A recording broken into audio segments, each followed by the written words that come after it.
listeners and readers of AwardsWatch.com. This is the AwardsWatch Podcast, episode 206. I'm the executive editor, Ryan McQuade. Joining me today, Sophia Ciminello.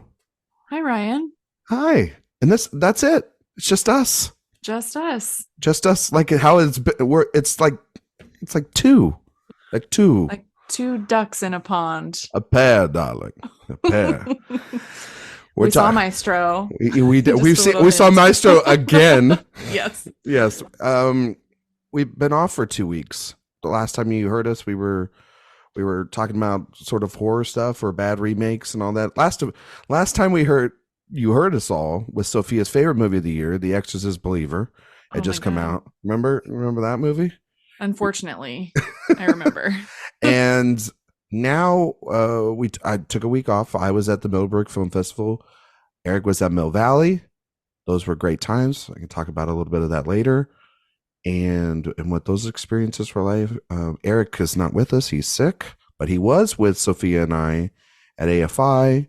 We saw a lot of movies. Saw a lot of different movies than what we normally see at festivals. The one when you and I were talking earlier in the year with Christina Yerling Biro and Eric when we did our Telluride episode. It was a nice closure to the fall film festival season. And in between that time period too, this little movie came out. I don't know if anyone's heard of it. It's called Killers of the Flower Moon. It stars Leonardo DiCaprio, this guy Robert De Niro, Lily Gladstone, everyone's favorite guy Jesse Plemons, directed by Martin Scorsese. And so that came out. We'll talk about that a little bit today as well. And then, of course, the first kind of big awards thing got announced this week, Sophia. It was the Gotham Awards. And not that like we need to take a ton of stock in the Gotham Awards, right? Like when you see the Gotham Awards and their nominations every year, it's a big giant grain of salt, right? It's just fun, I think, because it's the first thing. Yeah. Right. And we start, we have film festivals and festival season, and we see all of these things, and we think we know what might happen. And it's not like the Gothams actually really illuminate anything. They're very much their own thing. But the fact that they're first and they kind of start the wave, and they come right before, the LA Film Critics Association and the New York Film Critics Circle Awards, which we definitely put more stock in those, I think, but it's still fun to look at them. And a lot of times the Gothams recognize films and performances that I really love that don't get a lot of recognition elsewhere. And when I look at the nominations, like when I looked at them for this year, for instance, I saw Past Lives with a few mentions, All of Us Strangers, and those are films that might make waves in the Oscar race, but we're not quite sure yet. So seeing them makes me very excited for what could potentially be, I think, with those. Yeah, and then like movies like Passages and 1001 and and these smaller films, All Dirt Roads Taste of Salt, getting into like breakthrough director and getting to see, Lily Gladstone not get in for Killers, get in for Unknown Country, which is a great film and a great performance by her, and getting to see some different things. Of course, what's different usually than this year's Gothams, as opposed to in the last couple, since its inception, has been its emphasis on independent cinema. And that's what I really love about the Gothams is as the more and more of the season on, the Killers of the Flower Moon, the Oppenheimers, the Barbies, the bigger fare are going to get its share of critical acclaim as from the critics groups, as well as from the industry, right? Always happens like this. But like you mentioned, it's a good chance to get some things from maybe even the first half of the year, some recognition, to kind of like get people to remember, hey, these were great performances, great movies. But this year, they took the cap off, which I don't think we ever talked about. I don't like it. I don't like it. Yeah. I don't know about you. I think making it like every other award show, I don't like that for this specific thing. This and Indie Spirits, I don't like that. I like that there's a cap. We get to celebrate these smaller things and have them have their time in the sun, rather than like something like the only thing that got really any big recognition was from the actor side of things and in the supporting category, because they do combined genderless categories. It's lead performance and supporting performance. Ryan Gosling got in for Barbie, but Barbie was one of the only ones of the big films to submit. Killers of the Flower Moon didn't submit.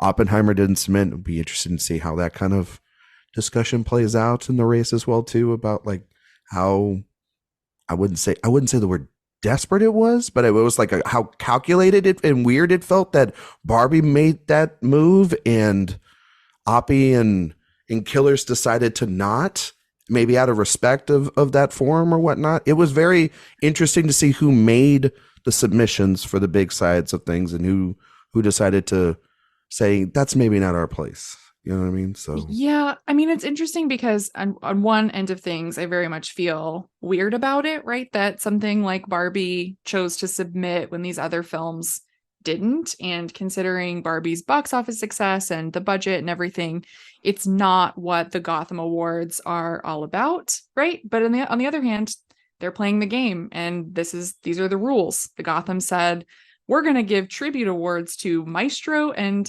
Air. Like, we're going to give our visionary icon and creator tribute to Ben Affleck. Like, that's something that the old Gothams would not have done. So I feel like they're really struggling maybe to know their identity or what type of awards show they want to be. The other thing I'll point out here, though, is I know we can talk about Barbie, and Ryan Gosling getting in for Barbie was like the story of the morning, but Ferrari has a really close, like a really big budget too. Mm-hmm. It's a movie that cost over $100 million to make. And I think people are forgetting that because Neon picked it up. Mm-hmm. And Neon is a distributor that's, I think, friendlier with something like Gotham's or Independent Spirit Awards. But I mean, Penelope Cruz getting in for Ferrari, that's not that similar, I think, to Gosling getting in for Barbie. But that's, again, just like another thing that I noticed that I found a little strange. And Ferrari and Michael Mann are also getting a tribute.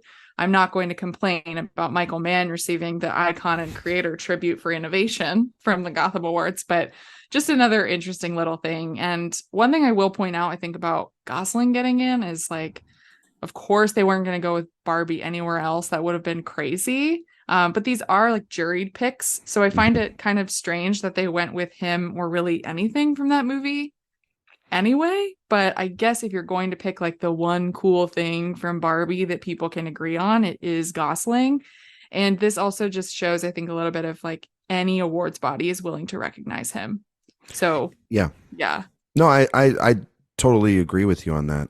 I don't know if, again, we don't know of how that will relate down the road because it's the Gothams, and it's also he's in a very tight race with Downey and De Niro. Mm-hmm. and the Poor Things guys, you know what I mean? Charles Melton, please. Charles Melton, who was a highlight from that morning and getting in as well. Mm-hmm. And that's kind of a performance like that should easily be something up the Gotham's alley. Perfect Gotham's performance, right? Because you look at that and you're like, ooh, he could maybe win. Same thing with Divine Joy Randolph, someone who's very much in the Oscar conversation and supporting, but makes a lot of sense getting a nomination here. So well, yeah, I mean, I think the perfect Gotham nomination is somebody like a Rachel McAdams for Are You There, God? It's Me, Margaret. Yeah. A movie that a lot of people kind of forgot about. I know that, the studio was trying to like get us all to see it back in April. Mm-hmm. But it's such a great performance. It's one that maybe some critics groups will go for, but it needs a push and it needs to be in the conversation. And this is a good place for it. Plus it feels like one that a group of people, if you sit in a room and you start talking about some of the best performances and you think back to like, oh, you remember Rachel McAdams and how great she was in Are You There, God? See, right? You know what I'm saying? One of my favorites of the year. Yeah, that is the point of this. So I was surprised by Past Lives getting a lot of love and then not having either of the male performances in the supporting categories show up there for somebody like Ryan Gosling, because that movie, as much as Greta Lee is a big proponent of that movie, it falls on all three of those performances to really shine. Mm-hmm. And it's a perfect place, Gotham, to shine on those smaller performances. I'm not going to bag on Warner Brothers playing the game because obviously they decided to get out front and do it. But, I think no negative, even negative press that he's got, it's still press and they're still talking about it and we're talking about it. So therefore, that's the case. But then I thought it was great to see somebody like a performance I've seen and Anjanou Ellis Taylor and Origin get in there. Yeah. Andrew Scott for All of Us Strangers, Claire Foy for All of Us Strangers, but then like something like Jamie Bell would have been great to have in there as well. But I mean, I'm obviously not going to see all these films get every performance in there, but Kaylee Spaney, who we should have an interview up on the website that you did with her soon. Yes, she's delightful. I'm so excited for that to come out. It was really fun. She's getting a lot of press. Obviously, she won the Best Actress award at Venice. See her getting in there as well. But again, Jacob Elordi is just as fantastic alongside her. Yeah. Would have loved to seen that in there. Michelle Williams for showing up, which is great because I think people kind of forgot about that movie. And so I like the nominations overall. Maybe a Ben Whishaw for Passages. Yeah, he's my favorite performance in the movie, actually. Yeah, he's absolutely. I love that movie. Oh my I love God. it too. But I had forgot about. Maybe you had mentioned it to me last week, but I forgot about Ferrari and how that movie has taken so long to make, and it's probably because of its independent financiers is why we forget about it, because it's not just like a IP driven $1.5 billion box office sensation. And this movie's and it's a Michael Mann movie, and they never make any money, regardless of how great they are. It might not. That's the thing, right? Like it's not going to make any money back. It's a totally different beast than Barbie. It's just funny when you think about the budgets. Yeah. I'm also curious about something like They Cloned Tyrone and how big of a budget that is, because I've heard Jamie Foxx is extraordinary in that film, but that's also like another Netflix film, and it's also a streamer, and So we may never know. Well, we may never know. Yeah, exactly. I mean, we're never going to have that on the books, but and Sandra Hüller getting in for Zone of Interest and supporting performance, not getting in for Anatomy of a Fall. Interesting that Anatomy got into international feature here. Alongside Zone, All of Us Strangers, Totem, and Poor Things. It'll be interesting to see how that movie does throughout the rest of the season still, because of the fact that it's The Taste of Things, which, Juliette Binoche got a nomination in supporting performance, which I saw that film at Middleburg. Yeah. I get why they picked it. It's phenomenal. And I'm going to say it at New York Film Fest. It's amazing. I think it's the better film. Oh, you're with me? Yeah, I'm with you. It's more French too. Yeah, very French. It makes sense as France's submission, and my plea for Juliette Binoche to make her way into supporting. It's out there now. It's a very vulnerable category. For the Oscars. So there's like people are trying to figure out who could get in, and I think it's clear like we're all talking about Divine Jordan Randolph being the one that could get in there, but we haven't seen Color Purple, and there's been some screenings and people have said good things, some people have said bad things in passing, so we all just need to see it because that's the big film that could help out that category. If that movie isn't very good, then this category is wide open, and so it'll be very interesting to see there. But you want to give like a quick prediction what you think is going to win the performances in feature real quick? You have a gut feeling? I mean, I think for feature, right, we have Passages, Past Lives, Reality, Showing Up, and 1001. I love these picks. I think Past Lives is going to win. I feel like this is the place for Past Lives to really, start winning things and hopefully I agree. Continuing to be nominated places. Yes. And as far as performances go, it's tricky, because I can see them doing a lot of different things. I think in lead performance, I could see them going with Andrew Scott or Kaylee Spaney. I think those are the two that I would be between. They really loved All of Us Strangers. And I would, love for Andrew Scott to make it into the Best Actor race. So I could see them going there. But I think final, like just off the cuff prediction, I'm going to say Kaylee Spaney for Priscilla, because it's magnificent. And I did just interview her, so maybe the less than 24-hour bias is creeping in. And then with supporting, that one is even trickier, I think. But I am going to go with Charles Melton for May December. Oh wow. I'm gonna go with Milton as well, though I would not be surprised if someone like Claire Foy won for All of Us Strangers. I love that performance. A performance that, like, again, is very good, and she's done this now 3 times where she's got like a movie and everybody like loves it and they love her, and they start trying to push her and then it goes nowhere. And we just lived this last year with Women Talking, and but she's really great in it. And she doesn't have to fight off other female support, supporting performances.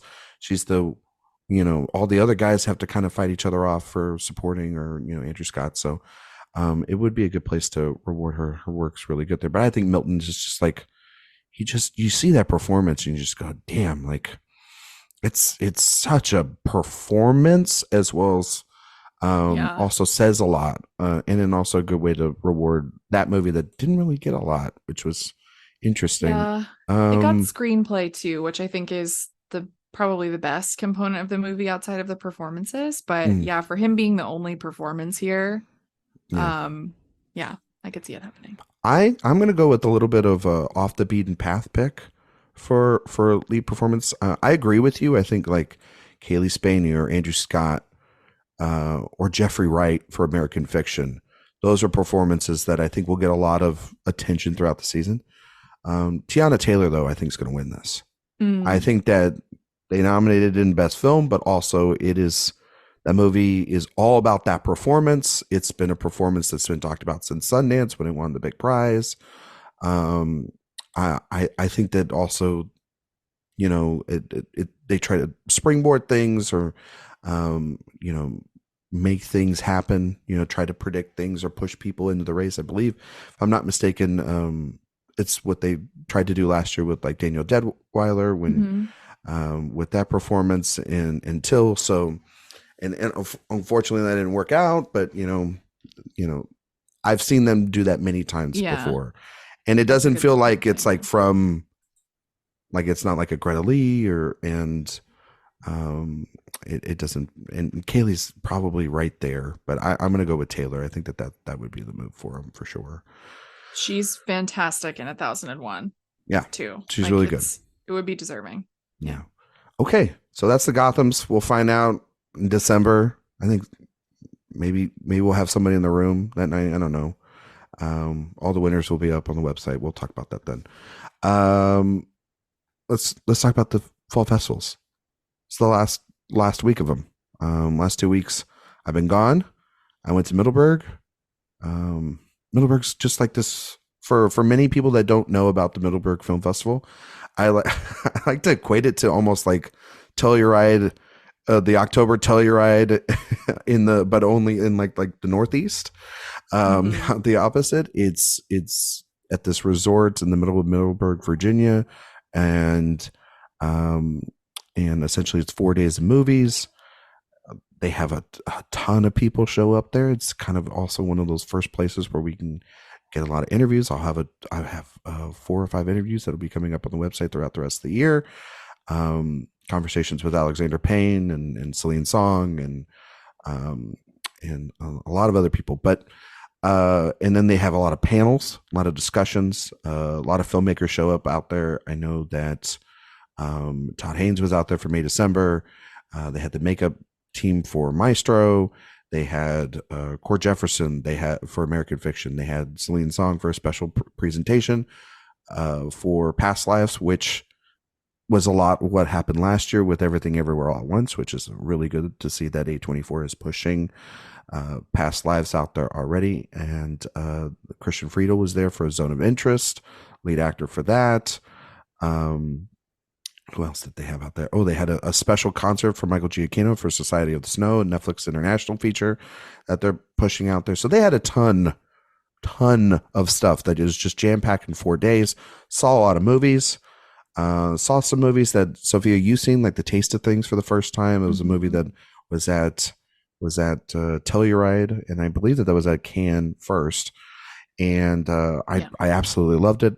I thought it was everything that everyone said it was, very French, but also like Do not walk into that like I did with an empty stomach, because you will be extremely hungry as you're watching it. It just but then what creeps up on you also is just this central romance between this like, I guess, like he's a renowned chef, and he in the French countryside, and his cook he falls in love with his cook, essentially, and they're a team, and it's all about really it's like a hangout movie. It's like him, and they're cooking for his friends and their friends, and they go to all these tastings and things. But then as the movie goes on, it becomes this beautiful romance between two people that love the culinary arts. I thought it was impeccable. I think it's one of the best films of the year, and like all the early praise that everyone was saying, I kind of wish I did see it at Telluride and not in Middleburg, because that's the thing. In Middleburg, you see things, and it's more like in a kind of conference room setting for some of them, or like a very old schoolhouse at the Salamander. Yeah, at the Salamander. Yes, and the seats aren't great, but the movies are always usually pretty great. And I saw that, and I saw a movie that we'll talk about in a little bit, Perfect Days. There was a lot of catch-ups, but also rewatches of certain things. That's really what Middleburg was all for. But then AFI, I got on a plane, didn't go home, came straight to LA, and met with you, and we roomed together for a week. And what did we do right when we get off the plane? Well, of course, we dropped off my bags and we went to go see Killers of the Flower Moon, which is when we saw it in the IMAX, the Chinese theater, there for the second time. It's the first time we're actually talking about our thoughts on it on the podcast.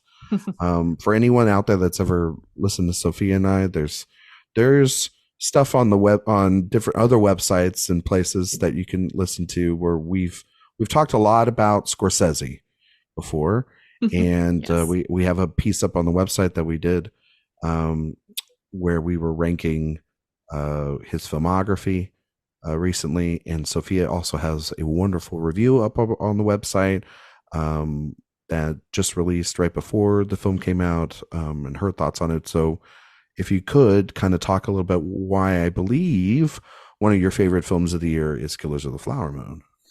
Yeah, so Killers of the Flower Moon is a masterpiece. I think that Scorsese has many of them. This one feels almost of another order, which is interesting to think about in context of the rest of his filmography. I love Martin Scorsese dearly. I do not love every single one of his films. I feel like I always have to say that because Scorsese fans can be a bit aggressive, but I definitely have my highs and lows across his filmography, and this is definitely a high point. I consider it as part of the Holy Trinity. He would love that as an Italian Catholic Italian man, that with alongside Silence and The Irishman is this very meditative yet harsh and exposed look at violence. And I think in violence and isolation and all of these themes, greed, all of these themes that he tackles in his films, but especially in this late career moment from him, I find his films to be just incredibly special and provocative. And this one is no different. I mean, taking a book like David Grann's nonfiction book and completely turning it inside out. I mean, when you think about this book, it is a sprawling historic epic, really. It's nonfiction about the creation of the FBI, though. That's sort of the central focus. And David Grann approaches the story as sort of a whodunit detective work. And you are exposed to the evil, but you don't know the perpetrators clearly until later on in the story. And here, what Scorsese does, and I wrote about this in my review, is that, and it's brilliant, is that he focuses the film on as one central relationship, the relationship between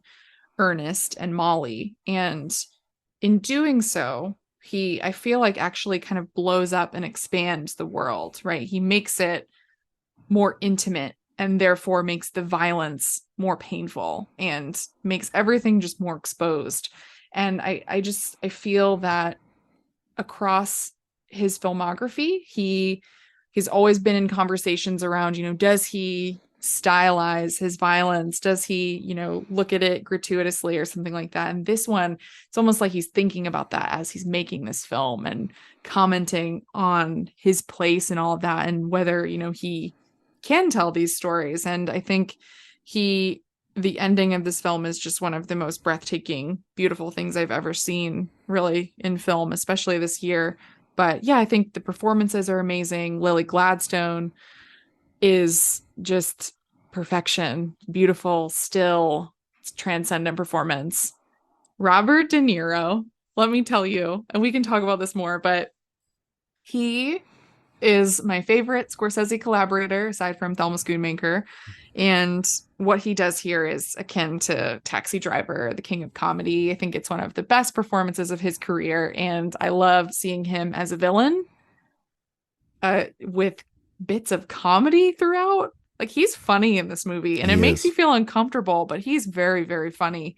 And that, it's just all part of this idea that Scorsese has of how to tell this story of the violence against the Osage Nation. And yeah, I think it's one of the best films of the year. I love it. I saw it in New York at the DGA first when I was at NYFF for a little bit, and I actually saw it with Sophia the first time when we saw it together. And I was a little bit less on the film at first, I think, and she knows this. We both have way too high expectations for Martin Scorsese film, and I think I didn't know what I was really getting myself into when I first saw Killers of the Flower Moon. And I think the second time seeing it with you in LA, I only had one time without you in between. I did see it for a second time. Yeah. Smart move. It's like just not have an experience. Well, I feel like we had them in such grand experiences to like see it normally. We did, and I kind of envy you because I'm like, God, I'm just picking like these really really extravagant places, because at the New York screening, Marty and Thelma and everybody else, they were part of a Q&A. And then the Chinese theater is the Chinese theater, and it's an IMAX, iconic, and it's iconic for if you're ever in LA, you got to go at least out there, because it's right there on Hollywood Boulevard, and which is a place that exists. And it's a wild place that exists. I'm happy to be back in New York. I know, but you have your own version of Hollywood Boulevard. We have Times Square, but it's a little bit more contained, I would say. But second time I was kind of blown away by it, and because I retroactively was reading a lot of the things that people online were bringing up about the film, questionings about Scorsese, and I had all those kind of in my head to see, like, well, maybe, I'm not leaning there, but are those things what I'm feeling? Because I thought it was good. I didn't think it was great. And then all the things started clicking about what he was doing, reading conversations with him, it's known the sort of overhaul he had on the script from originally doing what the book had done about that sort of rise of the FBI and the whodunit, to just flat out making this about really just the tragedies themselves, and taking and stripping away the movie and making an anti-investigation film. And I think that that's actually the bolder way of making a story like this. And I think that also it does, by centering it as a love story, it's not a love story. It's a story of manipulation through love, and how love can be used to then service violence. And I think that it's impeccable. It is one of the best films of the year. There are images burned in my mind, and it's a slow knife into the back of this entire community, into this entire way of life, and to the Osage throughout this, and how there was a line in your review, but it's a line in the film about where Molly is talking about all these people that have died and no investigation, no investigation. The line of no investigation is used in voiceover, and it's not beating you over the head, because we've seen that before in many films like this. We've seen it in Scorsese's films where themes are beaten over the head as well. This is beautifully handled and subtle filmmaking, I think, at its finest. I think Lily Gladstone's performance, the more I think about it, is one of the best performances of the year. She, there's this whole bullshit about, lead or support. I don't care. Let's just talk about the performance and how it doesn't matter. She is the soul of this movie. And it's a soul that is representative of the actions that are a part of it, because, as the film's going on, she is becoming sick and by the hands of her own husband. And therefore the sickness is bleeding into their acts. It's bleeding into the community. It's bleeding into the anxiety that is around a dying section of people that are very rich, but they're also controlled by white people. And I think that Gladstone's great. I think this is Robert De Niro's best performance in maybe like 25 years, 30 years. It's kind of insane after the Irishman to then follow up with this. It's, and it's not like dirty grandpa or the crap that he does on the side. Like, this is when he gets to work with his best friend of 50 plus years and make something that I think is truly sinister, and I think is the best supporting performance I've seen this year. And I think the movie does have one problem, and that's Leonardo DiCaprio, who I think I don't think he's bad. I just think that it's what we talked about with a lot of people, Sophia. I think that there's probably maybe other people that could have played this role a little bit better. And I think, and I know Leo was actually at the forefront of making a lot of the changes with Scorsese in the script. So I get that he wanted to be a part of this, in that capacity. I think he does work really great opposite Gladstone. There's just a couple of scenes that I don't think is still, as much as I love Leo, in his range.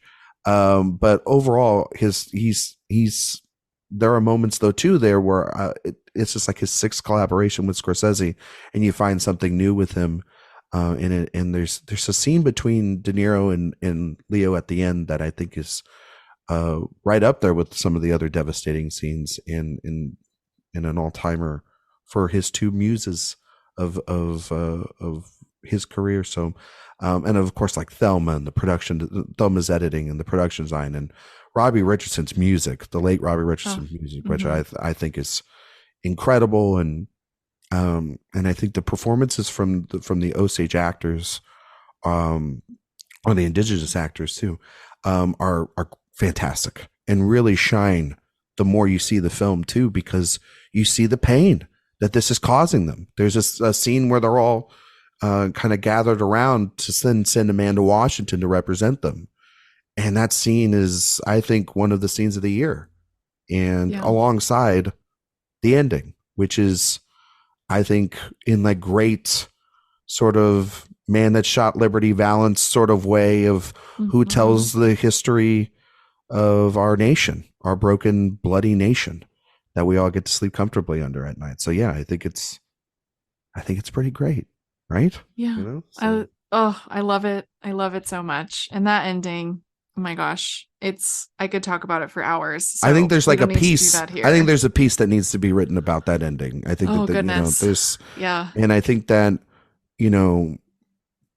I think that the runtime of the film, which has been discussed in this stupid intermission things or whatever that you're seeing with it, I think it earns it so well, because it makes you as the audience, much like The Irishman makes you feel the time of this person.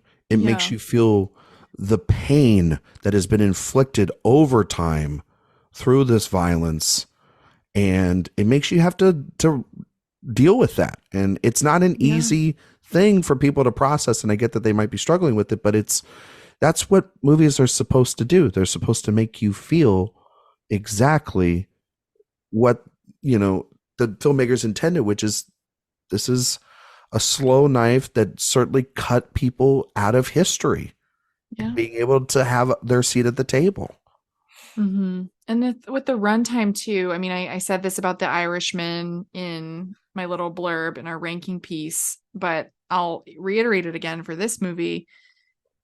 Adding an intermission or turning it into a mini series when it goes to Apple TV Plus, it's cutting off the Thelma Schoonmaker masterclass at the knees, because what she does here, I mean, she's so good at showing how time expands and contracts and connecting that to a feeling.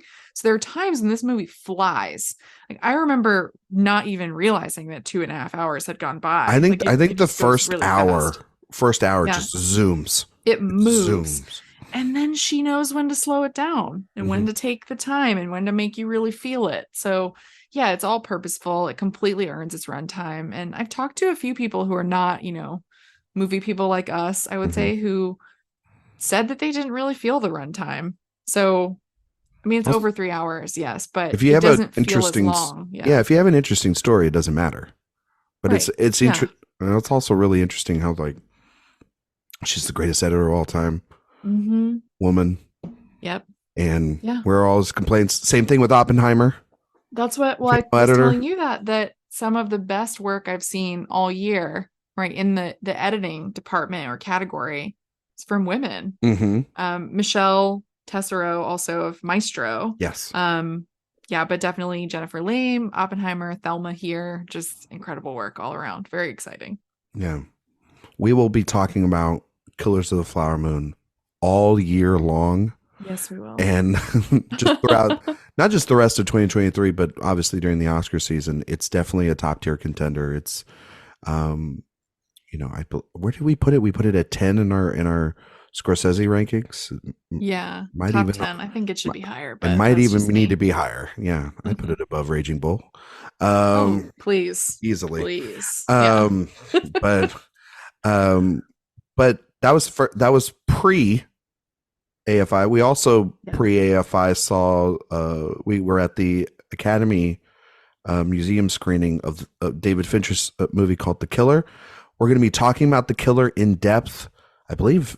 In 2 weeks. 2 weeks, and we'll be thank you. Sophia knows the schedule better than I Anytime. do. She's my like schedule Felicia. better than I but like Felicia and Bernstein.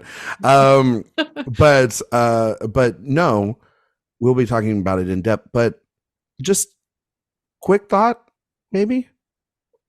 I love the Smiths. No, I mean, in all seriousness though, The Killer is a lot of fun, and I'm sort of a mark for this type of movie. I get that. I love. Oh, you're a mark.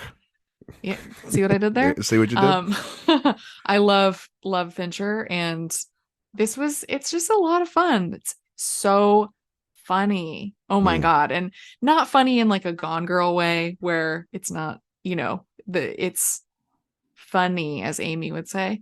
It's the humor is just so dry and the jokes are impeccable.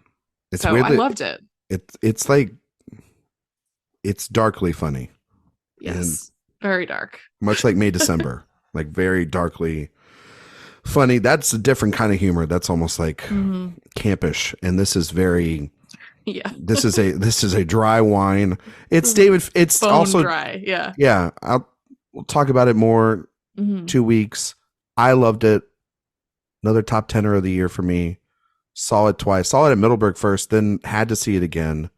Had to see it. We had to see it just to see Eric's reactions because he hadn't seen it. We had both seen it before. Sitting next to Eric for it, and just both of us recognizing all the Smith songs as they would come up was just too fun. Too good.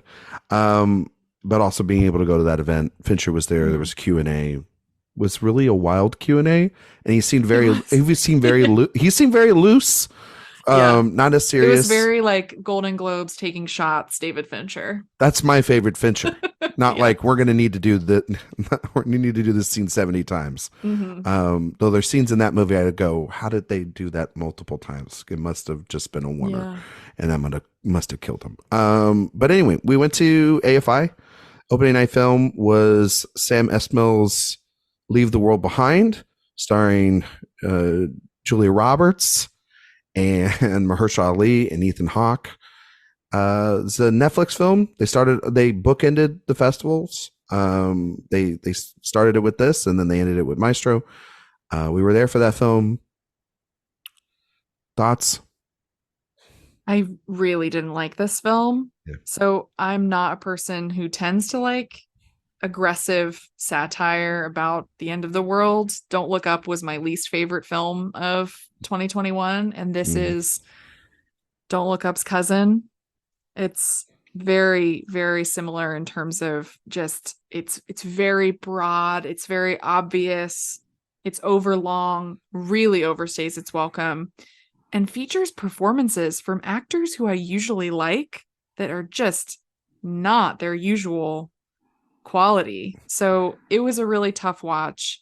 And it felt endless to me. But I think it's going to find its audience on Netflix. I think I can see, viewers at home turning this on due to its cast. You have Julia Roberts and Ethan Hawke, who is innocent, I will say. He is the only innocent thing about this movie. Yeah. Mahershala Ali. So they're going to see this movie and turn it on and might have a good time, but I did not have a good time.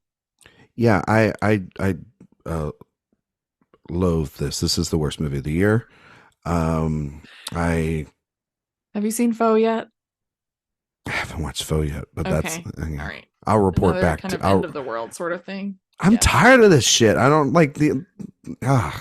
Yes, your comparison was absolutely correct. This is what happens when we give Adam McKay things and then people watch his movies, because this feels.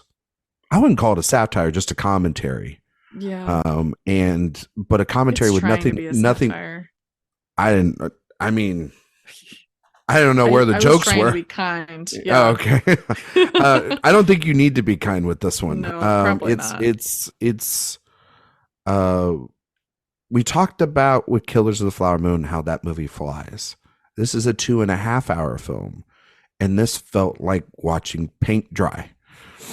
It was awful, and I think that it just screams with pretension and just of someone who thinks that their shit doesn't stink and that they're creating something truly special.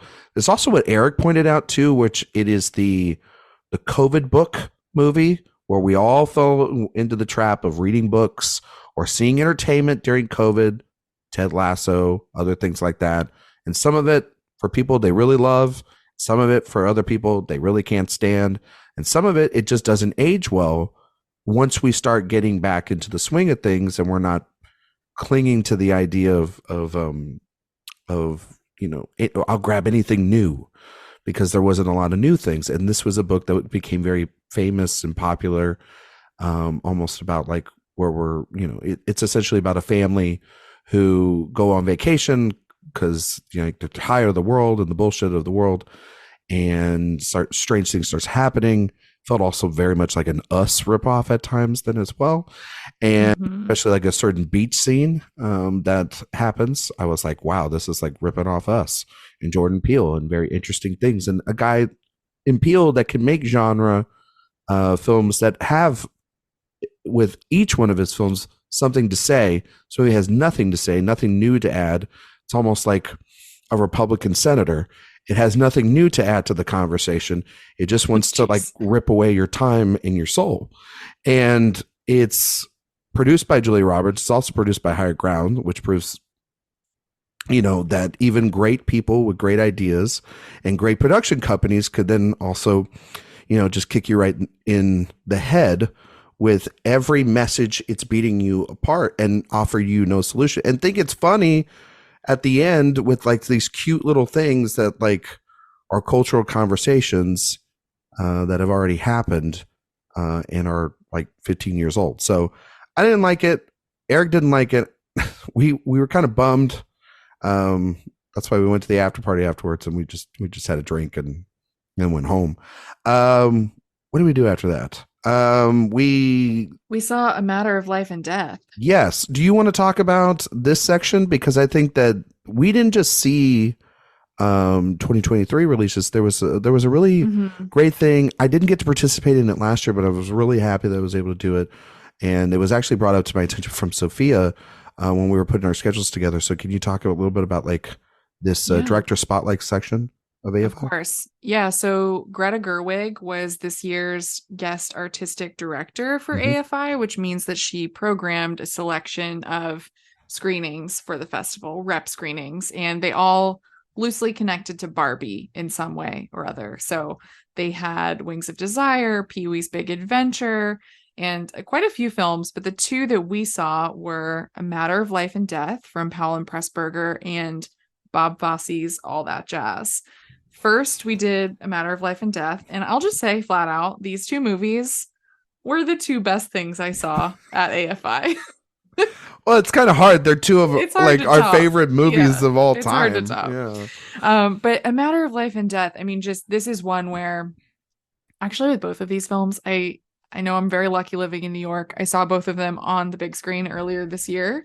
But that'll tell you enough though, that like I didn't hesitate really before seeing these again. Like A Matter of Life and Death, I think it's how playful its use of color is. I mean, that's something we think of when we think of Powell and Pressburger, when we think of the Archers, like that use of light and color on the characters. But it is such a beautiful story, and it's it's a wartime tale. I just highly recommend it. I can't think of it enough, but it's about this man played by David Niven, who is he's a pilot or airman during World War II, and he somehow manages to survive, and it's this sort of battle over his soul, right, or his life, essentially, between he cheats death.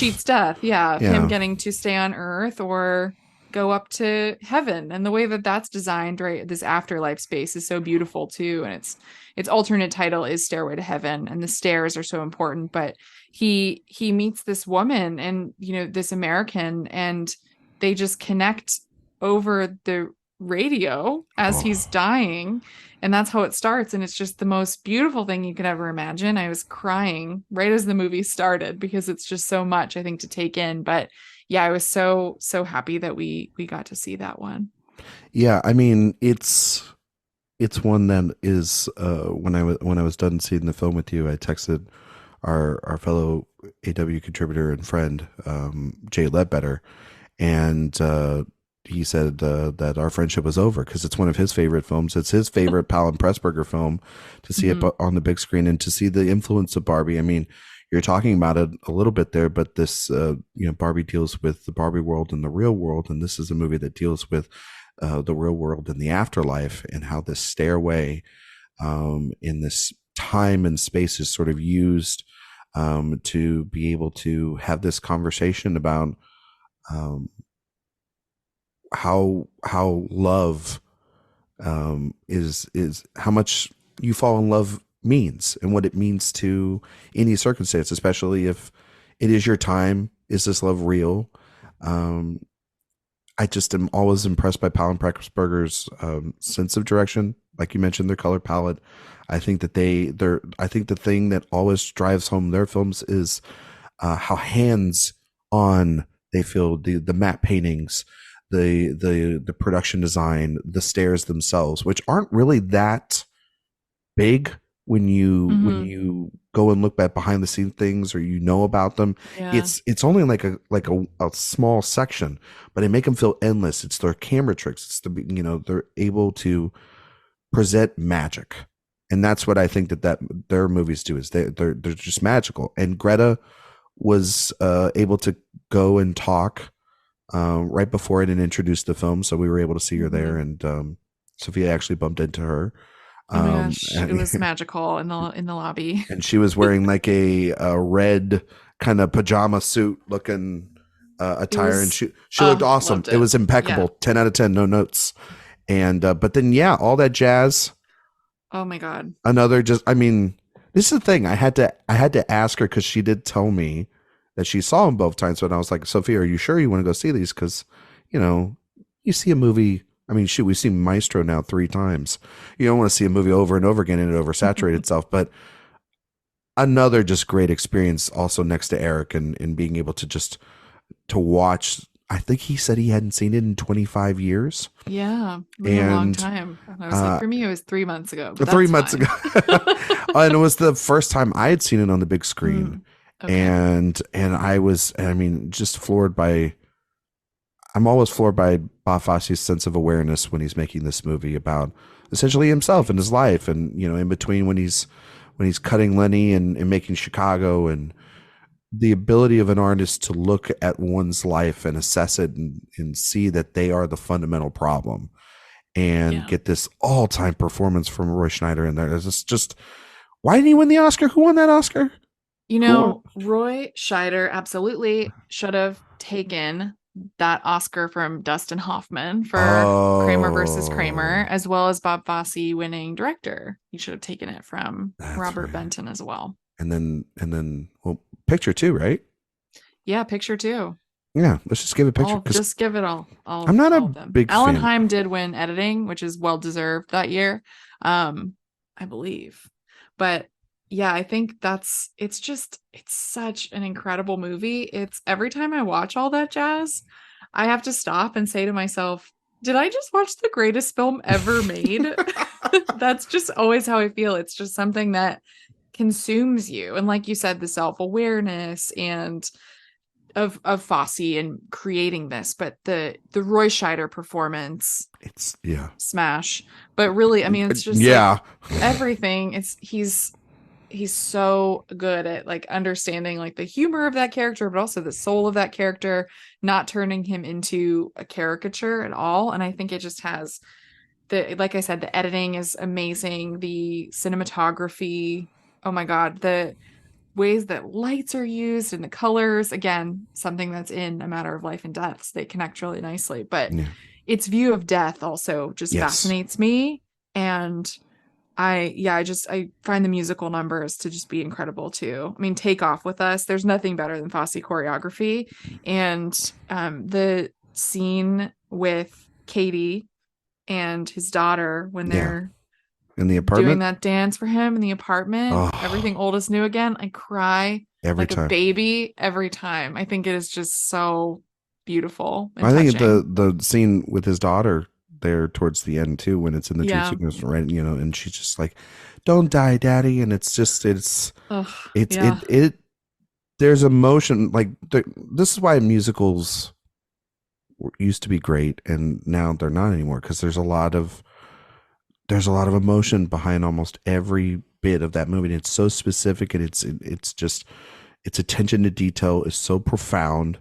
And yeah, I mean, it is, and it's also, it feels like a man who knows exactly what a heart attack feels like, puts that in, you know, that's affirmed in the editing, knows what smoking and drugs and drinking and screwing and all these different things, the trajectory of your life, and just to be able to then say, this is what I was actually going for. I don't need to do a sit down interview. I put it into the work. And yeah, it's one of the greatest movies of all time. And also, you know, a movie, I think we talked about this last show. I was like, this fits in like a perfect universe with something like Tar, in terms of like an artist's obsession and and how it drives them to different places of madness and ultimately their downfall.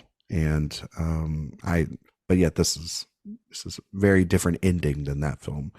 And though I would have loved to see, the Tar musical number. That would have been great. You imagine Lydia Tar being like, "I think I'm gonna die." Yes, yes. I think that was her conducting that score at the end of the film. But those were great. I actually really wish I saw Wings of Desire. That was the one that I regretted not being able to see. That would have been great. But yeah,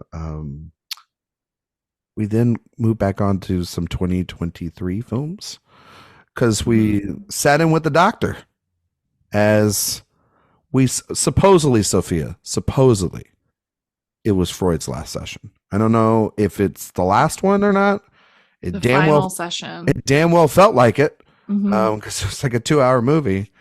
I'll never forget you going, "That movie's 2 hours. How long is this session?" We saw Freud's last session. Sort of been billed as the new Anthony Hopkins vehicle. Sophia, it's directed by Matt Brown. who I didn't know Matt Brown had directed The Man Who Knew Infinity, which is not good. Not good. I think when we both found that out in the theater, we all knew at that point what we were getting ourselves into. But for its last session, you wrote the review.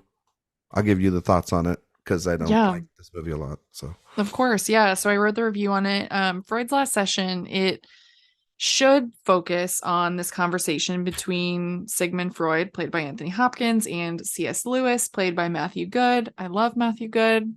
I thought he was fabulous in The Offer as Robert Evans, even. So it should focus on that. And I think that the film is most compelling when it focuses on this conversation between these two men who have very different experiences with and ideas of faith and religion. I think that's when it's the most interesting, but it doesn't stay there. And the dialogue isn't smart enough for these two men, right? You have these like titans sort of in their fields, but the dialogue is really on the nose and kind of silly almost. And it just doesn't seem like something that they would actually say, which is a problem.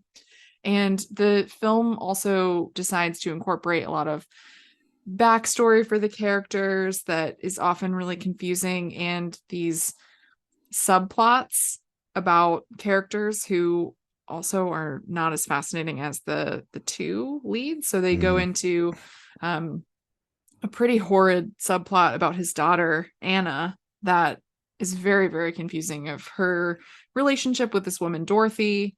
And it just, it doesn't work. It was not given enough attention and care to really make a dent in the movie. It should have been treated, I think, a bit more thoughtfully. And then there's this whole storyline with C.S. Lewis and this woman that he lives with, who is the mother of his friend who died in the war.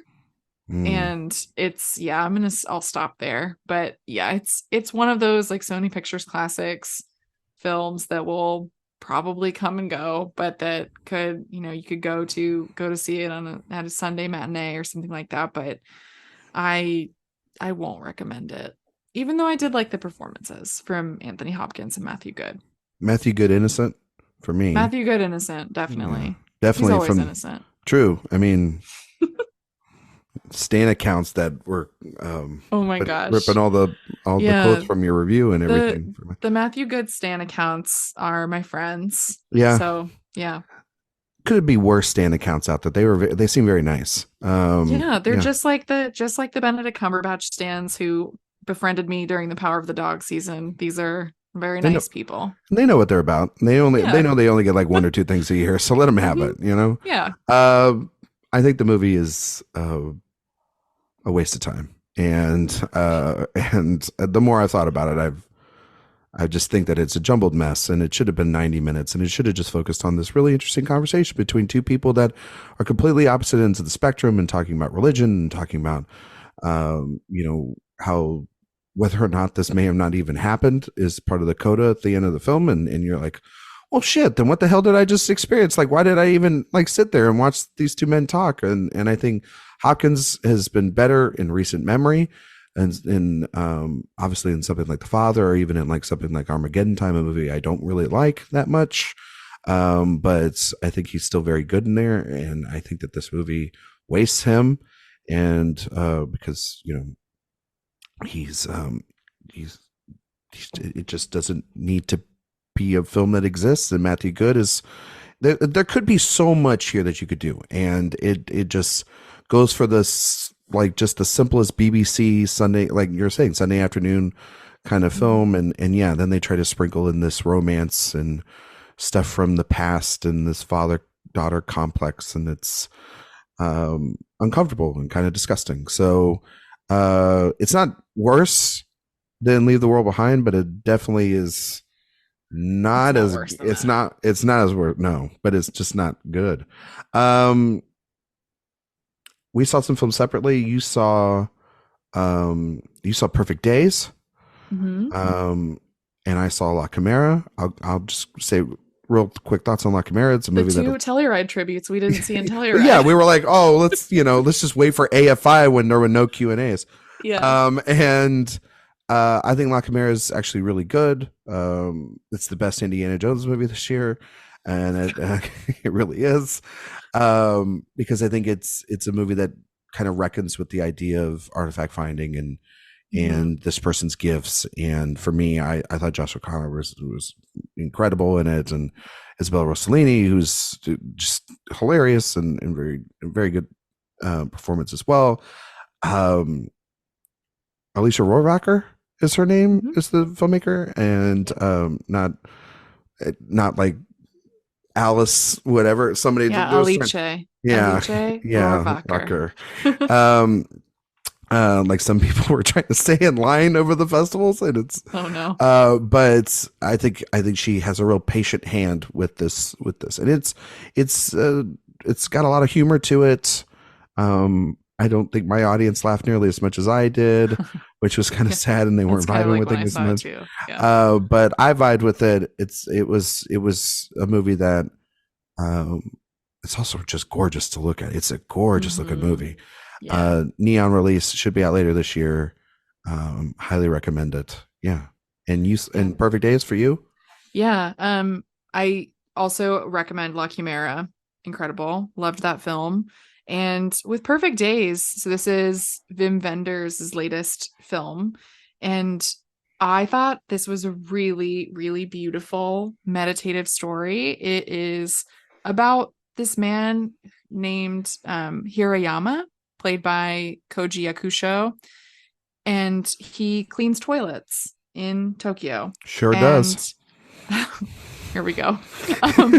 So it's a very, again, a meditative, slow film where you just are watching him do his job day in and day out. And I found a very like simple, subtle beauty in that. I think specifically though, because of his performance. I completely understand why this performance is as lauded as it is this year. And it really did stick with me. I think it actually, the film itself is most powerful for the first 80% of the film. And then I don't love kind of where it goes near the ending. I think it overstays its welcome just a little bit, but I did love the final shot. I think it's very striking, and again, gets to showcase this phenomenal lead performance. So I would definitely recommend this. And I think it's one of Wim Wenders' best films for sure. I know you aren't as high on it as I am, but that's okay. No, I don't hate the film. But I do think that last 20 minutes or so for the film, it doesn't do it any favors, and it becomes very repetitive, and I don't think it takes it to the emotional places that I think other filmmakers probably could have taken it to. And I think that the best stuff in the film is actually the relationship between him and his niece. And when there's resolution there, that's when the movie falls back into just being about I felt the same way. A scrub daddy cleaning toilets. And it's just like, what are we doing? And he is very polite when he steps out of the bathrooms and he's cleaning them. But there also just felt like a sense of there is a reason why he's doing it, and the movie introduces that, and then it leaves that thread there, and it doesn't explore it. And I think that we had earned the right to explore it just a little bit.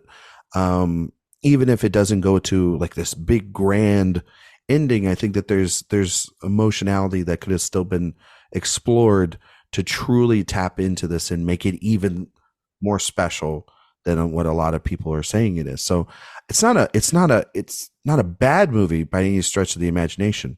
It's just one that I felt a little bit disappointed by, because it's like, as I was telling Sophia this, it's like he's scrubbing toilets a lot in this movie.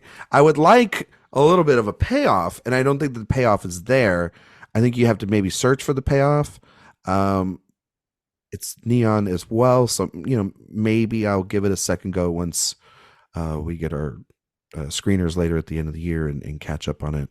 But it was one that was underwhelming, and this was one I was putting off for festival to festival. I had actually caught it at Middleburg, and I was like, okay, that was my afternoon. So it didn't help then too. Like I saw The Killer like 30 minutes later.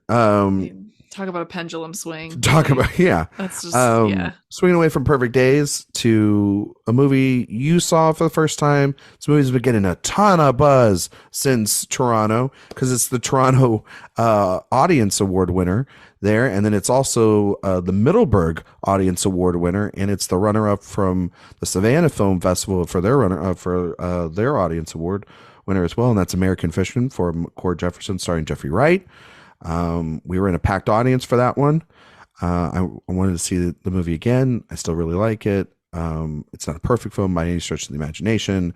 I am curious though what you think of it, Sophia. Yeah, I liked it, but I will say that I wish it was the type of film that didn't win audience awards. And what I mean by that is that I know what you mean. I wish it had bite. I think that it leans there, but I think it wants to be something that audiences love in a way. And there's a lot wrapped up in that. And in looking at the film, I actually think that Jeffrey Wright's performance is pretty phenomenal. The times when I did laugh quite a bit were because of him. Just his grunts. Often, his little grunts and his deadpan delivery and how frustrated he is. I absolutely loved that. And I feel like, if he finds his way into the best actor conversation, which I think he should be, I would be very happy about that because I really did love the performance. The more and more I think about it, playing this, and you wrote a great review out of Toronto, but he plays this author who is told that his books, his stories, are not Black enough and that they're not going to sell and that he needs to write something that is Black. And he writes this book that is kind of everything he's not as an author, and it's every stereotype in the book. Every single stereotype in the book, and it of course is celebrated and picked up. And I think that the things I like best about the movie are his home life and this story about his mother who has Alzheimer's, and he's trying to kind of deal with that with his mom. And it's Sterling K. Brown. Oh my gosh, I loved him in the movie. So I think the stories, and he starts dating this woman, those parts of the movie I really did like. I think that, again, though, I wish it reminded me, I was thinking about Bamboozled a lot when I was watching it. And the thing about Bamboozled is that film is discomforting. It makes you feel very uneasy as you're watching it. And this doesn't make you feel uneasy. This feels like something that I think at times feels geared towards white people who listen to Pod Save America. I think they're going to find this very, very funny throughout. There was a conversation in the movie that happens between Jeffrey Wright's character and Issa Rae's character. And she plays this author who he kind of criticizes as one of those authors who has written about a particular side of the Black experience. And I wish that the movie would have actually gone into that more, because I found that conversation really riveting, but then it's just it's cut off early by a joke from this other author who interrupts their conversation. From a white author. Yeah. And that was played to huge laughs in the audience. But I wanted more of that. I wanted it to get a bit, a bit nastier and sharper in its satire. But overall, though, I did like it. I did enjoy it. I think it is a movie that, for me on the second watch, I think that I really think it's really funny. It's got a really good sense of humor to it. I agree with you. I did write in the piece about Bamboozled a little bit and how that movie, not just from what Spike is saying, but also the look of Bamboozled is that of a really out there. It's that movie shouldn't exist in the way it looks.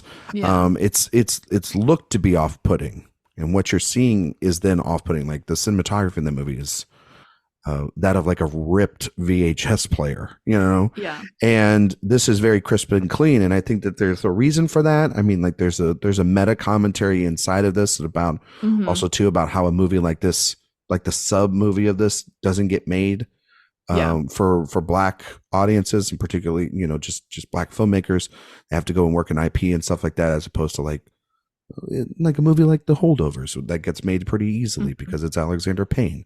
And so I think that's in there. I don't know if it's explored nearly enough until I think the end. And I think the ending of the movie, which we won't talk about or spoil for anyone, um, I watched it this time more intently, and I think it's actually kind of funny, but then it also doesn't, kind of just leaves you there, Mhm. in a little empty calorie by the end, with a nod towards the end of the film. But I still think I think it's interesting that it is winning all this, but it also makes sense why it's winning all this too. It's funny that it's winning the audience It awards. Yeah, Like I that's the mean irony of the movie, which is it great. is it is very ironic that no one's Mhm. actually learning the lesson from the movie, Yeah. and they're giving this award, and I could just feel that, like, maybe Cord Jefferson and this cast are just kind of shaking their heads at, like, we're really winning for this, or the author of the original book is kind of shaking their heads at it, because it's like, wow, we have to really make something this crazy and and loud.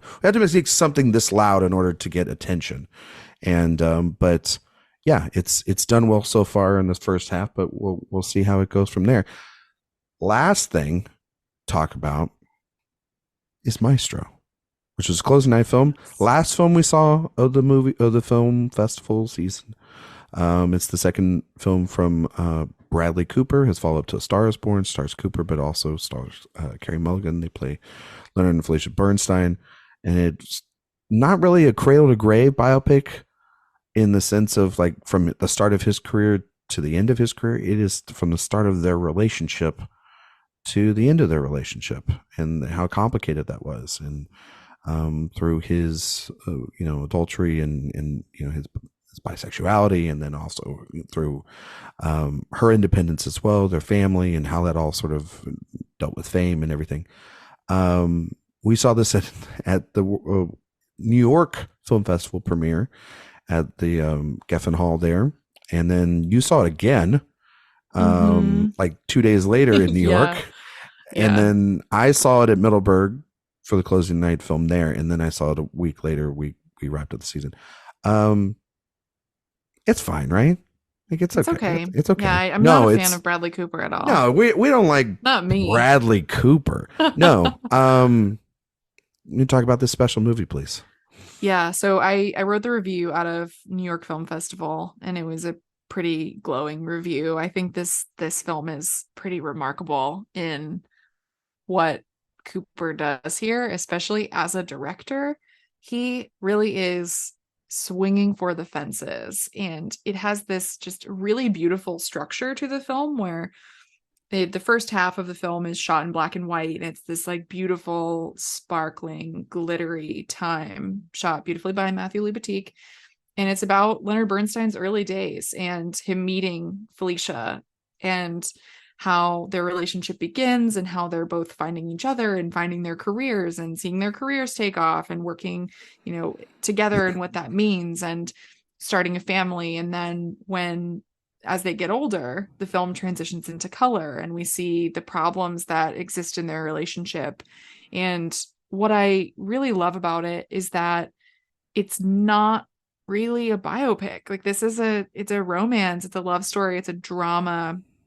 It makes your heart ache and break when you're watching it for many reasons. And I think that I love that approach to Leonard Bernstein's life. It's not the type of movie you would ever expect about a man like Leonard Bernstein. You'd expect, okay, now we're making West Side Story. Now we're Very showing A very the young posh people's film. concerts. Yeah, Yes, yeah. it's not that. And it cuts out a lot of those things. And you have to, I think, be okay with that if you're familiar with Bernstein. But if you kind of just let yourself go over to the film, like let it wash over you, you'll just be, I think, really impressed by the experience and really taken with it, because it is so romantic and it feels very old school. And I say that lovingly as someone who loves old Hollywood cinema.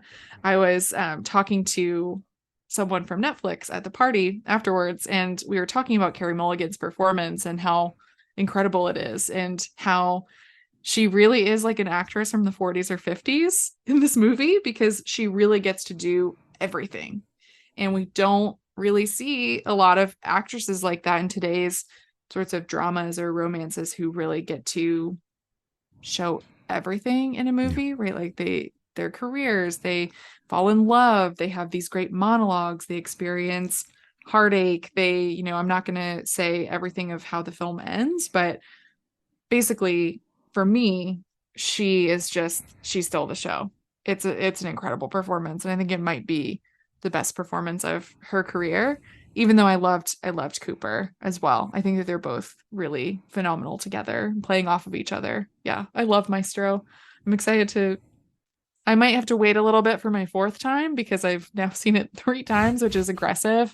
I know, but if it's in front of me, I'm just going to watch it. So I'm going to take it a step further mm-hmm. than what you said. After the third viewing, I was convinced. I think that because Sophia said that it's Carey Mulligan's best performance of her career, and while Wildlife is there and an Education are pretty Mm-hmm. close, I think you're right. I think it is her best performance of her career, and I'm going to say something even more. I think it's his best performance of his career.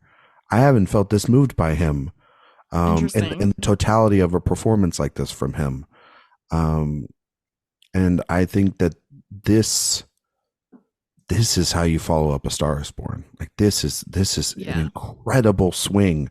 Like it's not just, it is a romance and it is a biopic, but it also is completely sidestepping every greatest hit moment to then talk about every moment that hurt and every moment that they yearned for one another, they longed for one another, the complications of their marriage, the complications of him as an artist, the compromises that they had to make for one another, and ultimately then the love that they had for one another. It's beautiful. It's beautifully shot. Libatique's work is incredible, and Cooper takes creative swings. There's a scene in the black and white sequences that involves Broadway and some of his Broadway stuff that I when I first thought, I was like, oh my God, what are we doing here? And then ever since then, it's such an interesting way to showcase 2 things at the same time that Lenny is yearning for, while Felicia's already seeing from those moments what she's going to end up losing attention to. And I think there's a performance also too in the movie too that he's in only the first half, but Matt Bomer's performance in the first half of the film, there's subtle things that he does, especially when he meets Felicia. There's a moment of just recognition between the two of them that foreshadows everything else in the film. And then, yes, I think that the cut from black and white to then color, and I think that some directors would switch it, right? That others, with love, there's this color and magic in the air. And then when you get into marriage, it's very black and white, And like Adam McKay would totally do that. And Bradley Cooper decides to flip the opposite and make the first half. Both versions are very elegant, but the second half's a little bit, it's a little bit more grimy. There's a little bit more roughness to the edges of certain things, and the smoke isn't as clear at the parties. It's darker and it's tragic. And then they both get a scene. They both get a showcase scene. Obviously, these are very showcasey performances. You can watch it in the trailer. They have their transatlantic accents, and of course, there's the makeup done on Cooper and done on her as well. Not a lot of people talking about her sort of gradual transformation that you'll see throughout the film. But there's a scene in which Mulligan is sort of explaining why she misses Lenny so much, and it's truly heartbreaking because it's everything that this woman just wants, which is just to be loved, but also her connection with him. And then it leads into, I know I've said that certain things have been some of the best of the year. Hyperbole Town, it's okay. I've been very Hyperbole Town today, but I think I saw 3 movies that I think are literally going to be in my top 10 of the year. And this will definitely be in that. And this has definitely got a 7-minute sequence that everybody's been talking about. That's in the showcase in the second trailer that released. That is one of the scenes of the year Yeah, which it's is crazy. the cathedral scene. I think we've seen it. I think the reason why we keep coming back to this movie, if I could be so bold, and not just because I've been nailing the accent of Leonard Bernstein all week, is there are moments of true awe in this movie, of capital F filmmaking. And that cathedral scene is, you thought I wasn't a director and you didn't want me to nominate me for A Star is Born? Okay. I'm going to come with this 7-minute sequence that is all him in the frame and behind the camera. It is extraordinary. And then I think the movie ends with such a punch of emotion. Yeah, I think we might be looking at history. History's been breaking a lot. This could be the potential that we have for the first time since I think it's As Good as It Gets, that we have a film win both actor and actress in the same year. They're very strong. And usually when that happens, that means that some other award falls with it. I definitely think it is an upper tier contender. I'm not just saying that because I've seen the film 3 times. It's like it becomes a family film by the end of it. And that's, Sophia and I have been kind of looking for that family film that the Academy is going to nuzzle us with, because they've done that the last 2 years of like emotionality and sentimentality. And Oppenheimer has a family. I'm just kidding. It's a nuclear family. No, but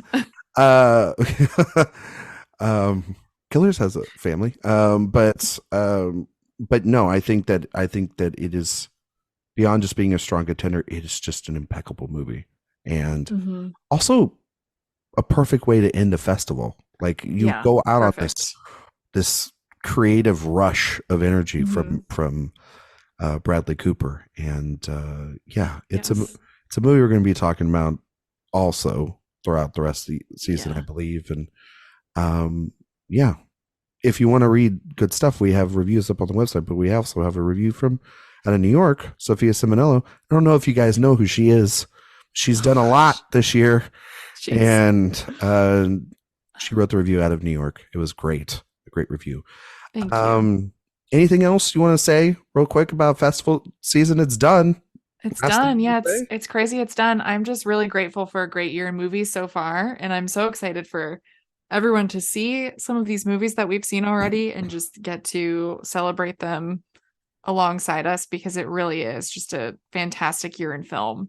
And I mean, there's so many things that I love that I can't wait to keep talking about. And my last note on Maestro, go see this in a theater if you can. I know it's Netflix, but go see this with the best sound system possible, because it really is just a great experience that way. But yeah, I'm sad and relieved at the same time that festival season is over, because I love it so much, even though I don't sleep at all. So there's where the relief comes from. I feel like we get to take a break, but then it's full speed ahead into awards, which is a different kind of thing, because it feels sometimes less like celebrating the movies and more like playing a game. So I love festival time, because it really truly is just a celebration of these films. Well, we'll talk about a lot of that stuff with award season, but with the show and everything, we do far more than that, and we're going to break that up. So we'll have some fun stuff for the listeners. But yes, we'll be talking about award season as well when it comes up. But it was just such a great time. It was a great time with you and Eric and everybody else that we got to meet along the way, and just a great season in general, and busy as ever. And I did way too much. I want to just say to everyone out there that thinks about going to multiple festivals or doing all this, never underestimate your own bed, because when I hit the pillow last night, it felt amazing, and home is still great. And I don't want to leave for like 6 months now. I'm good here. But yeah, that is going to do it for this episode, talking about AFI and everything else in between. Sophia, can you tell everybody where they can find you and all your work on the internet? Yeah, you can find me on Twitter at Sophia_Sim, Letterboxd, and Blue Sky at the same handle without the underscore. You can find my podcast, Oscar Wilde, at Oscar Wilde Pod. We release episodes every Friday. Did a very in-depth look at Killers of the Flower Moon. So if you want to hear me go on and on about that one, go listen to that. And you can find all of my reviews at AwardsWatch. I'll have some more coming throughout the year, but also had a lot of festival coverage. Yeah. There. Go read all of her stuff. She did a great job. Great job. Seriously. Thank you. Throughout the festival season. And she's got one or two. She's got the Kaylee Spaney interview coming up, and maybe some more interviews. We'll both be doing a lot of interviews over the next couple weeks, along with the rest of the team. Mm-hmm. You can find me on Instagram, Letterboxd, Blue Sky, Twitter, X, whatever the stupid site's called anymore, at Ryan McQuade 77. You can find all my work here at AwardsWatch.com. If you like podcasts, go ahead and go listen to Director Watch. We're wrapping up our Lynn Ramsey movie series already. Good Lord, I can't speak today. We were talking about You Were Never Really Here. And then next week, we will be talking about our first film in our PTA movie series. Heard of them? And that'll be Hard 8 next week. And then maybe somebody will be on that episode, on a Phantom Thread episode. I don't know. I just love the Parent Teacher Association. My favorite organizations in the world. Mine too. Next week we'll be back. I think Sophia will be back, and we'll also have a couple other members of our crew joining us. We're going to talk about our top 5 modern movie stars. Something different. See, not just all about awards, not just all about festivals. We're also trying to figure out who the hell is a movie star anymore and what they mean. So that'll be next week's exercise. Till then, we'll see you all next time.